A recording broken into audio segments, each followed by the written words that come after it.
হারগে চাপায় নবাবগঞ্জ বাড়ি, জ্যৈষ্ঠ মাসে আমের মেলায় জাফত রইল সভারি। হারগে চাপায় নবাবগঞ্জ বাড়ি, জ্যৈষ্ঠ মাসে আমের মেলায় জাফত রইল সভারি। হারগে চাপায় নবাবগঞ্জ বাড়ি, জ্যৈষ্ঠ মাসে আমের মেলায় জাফত রইল সভারি।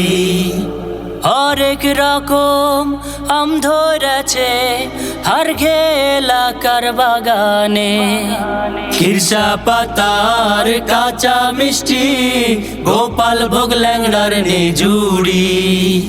হরেক রকম আম ধরেছে হারগে এলাকার বাগানে, খিরসা পাতার কাঁচা মিষ্টি গোপাল ভোগ ল্যাংড়ার নিজুড়ি। হারগে চাপায় নবাবগঞ্জ বাড়ি, জ্যৈষ্ঠ মাসে আমের মেলায় জাফত রইল সভারি। হারগে চাপায় নবাবগঞ্জ বাড়ি, জ্যৈষ্ঠ মাসে আমের মেলায় জাফত রইল সভারি। ঝড় বাদলে আম কুড়ানোর অন্য রকম এক মজা, নিখুঁত স্বাদে সারা দেশে চাপা এরিয়া মুশেরা। ঝড় বাদলে আম কুড়ানোর অন্য রকম এক মজা, নিখুঁত স্বাদে সারা দেশে চাপা এরিয়া মুশেরা।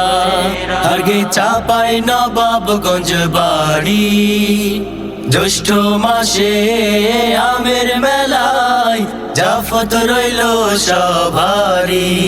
হারগে চাপায় নবাবগঞ্জ বাড়ি, জ্যৈষ্ঠ মাসে আমের মেলায় জাফত রইল সভারি। তাই সভারি জাফত রইল কানসাট আমের বাজারে, পিঠা আমের স্বাদটা যেন মনে থাকে বছর ধরে। তাই সভারি জাফত রইল কানসাট আমের বাজারে, পিঠা আমের স্বাদটা যেন মনে থাকে বছর ধরে। হারগে চাপায় নবাবগঞ্জ বাড়ি, জ্যৈষ্ঠ মাসে আমের মেলায় জাফত রইল সভারি। হারগে চাপায় নবাবগঞ্জ বাড়ি, জ্যৈষ্ঠ মাসে আমের মেলায় জাফত রইল সভারি। হারগে চাপায় নবাবগঞ্জ বাড়ি, জ্যৈষ্ঠ মাসে আমের মেলায় জাফত রইল সভারি। হারগে চাপায় নবাবগঞ্জ বাড়ি, জ্যৈষ্ঠ মাসে আমের মেলায় জাফত রইল সভারি।